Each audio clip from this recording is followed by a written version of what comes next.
24 पुनर्जन्म। एक बंगे से हॉस्पिटल में एक करीब 17 साल की लंकी लेटी हुई थी। उसके माथे पर पट्टी बंधी हुई थी और वो करीब 1 महीने से कोमा में थी।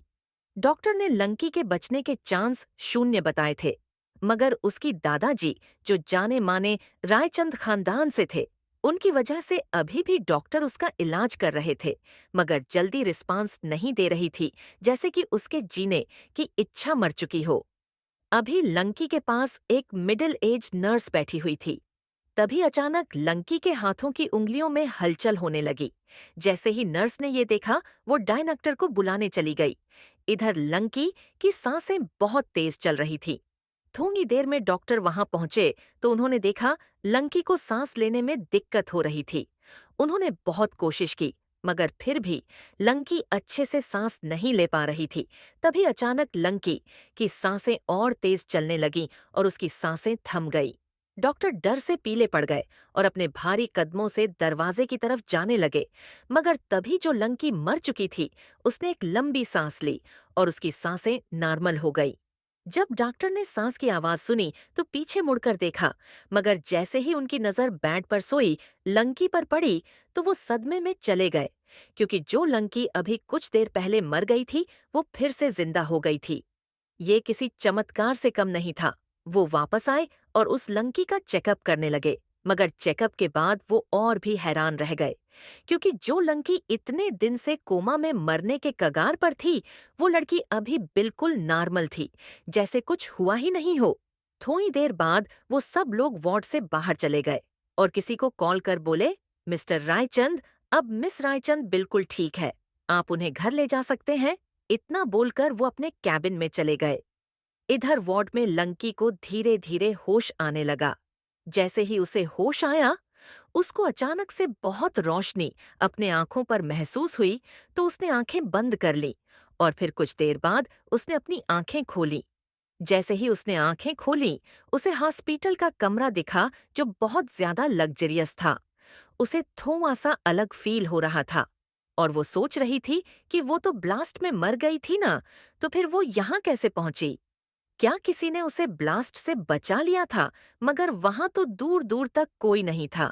ये सब सोचते हुए वो वॉशरूम में चले गई और अपने चेहरे पर ठंडे पानी के छींटे मारकर जैसे ही अपनी शकल उसने मिरर में देखी, तो वो बहुत ज्यादा शॉक हो गई और अपने चेहरे को हर जगह छूने लगी और बोली, ये किसका चेहरा है? ये मैं तो नहीं हूं। तभी उसकी नजर अपने शरीर पर गई तो वो और ज्यादा शॉक हो गई, क्योंकि जिस लंकी के शरीर में अभी वो थी, वो 16 साल की बच्ची थी। तभी उसे अचानक कुछ याद आया और वो हैरानी के साथ बोली, मतलब मेरा रिबर्थ हुआ है, वो भी किसी और के शरीर में? जी हाँ दोस्तों, ये कोई और नहीं, हमारी कायनात है जिसका रिबर्थ एक 16 साल की दिखने वाली लंकी के शरीर में हुआ है। कायनात अपने मन में बोली, मगर ये लड़की कौन है और इसके साथ क्या हुआ? अगर मैं इसके शरीर में हूं तो ये लंकी कहाँ गई? तभी एक रोशनी प्रकट हुई, जो इस लंकी के जैसी ही दिख रही थी। कायनात उसे देखकर हैरान हुई, मगर उसने अपने चेहरे पर ये जाहिर नहीं होने दिया और उसे एकटक देखने लगी। तो वो लंकी हल्का सा मुस्कुराई और कायनात से बोली, कायनात, आप हमारे यानी अनाया रायचंद के शरीर में हैं और आज से शरीर आपका हुआ। आप सोच रही होंगी कि हम ऐसा क्यों बोल रहे हैं, तो हमारी जीने की इच्छा खत्म हो गई थी, क्योंकि हमारे पास कुछ नहीं है जिसके लिए हम जिएं, इसलिए हमने मौत चुनी। मगर आपके अंदर आपकी आखिरी समय में भी जीने की इच्छा कायम थी, इसलिए महादेव ने आपको मेरा शरीर दिया है जीने के लिए, क्योंकि आपका शरीर उस ब्लास्ट में नष्ट हो गया था। हम आपके लिए बहुत खुश हैं, मगर हमें आपसे थोड़ी सी मदद चाहिए। क्या आप हमारी मदद करेंगी?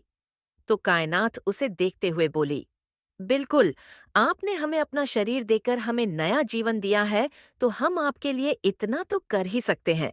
कायनात की बात पर अनाया की आत्मा मुस्कुराई और बोली, ज्यादा नहीं, बस हमने जो गलती नहीं की थी, आप बस वो सच सामने ला दीजिए, ताकि मेरी आत्मा को शांति प्रदान हो।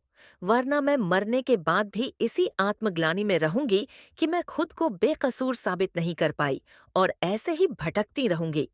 तो कायनात बोली, कौन सा सच? तो अनाया बोली, आपको अभी सब कुछ समझ आ जाएगा। इतना बोलकर उसने अपना हाथ कायनात के सिर पर रख दिया। इसी के साथ कायनात को अपने सर में तेज दर्द हुआ और उसके दिमाग में कुछ यादें धीरे धीरे चलने लगी और कुछ समय बाद उसे रियलन आया कि सारी यादें मिल गईं। कायनात ने झटके से आंखें खोलीं और उसकी आंखें लाल हो गई थी, क्योंकि कायनात एक माफिया थी और ऊपर से पत्थर दिल। मगर अनाया के साथ जो कुछ हुआ उसके लिए उसे अपने दिल में बहुत दर्द हुआ।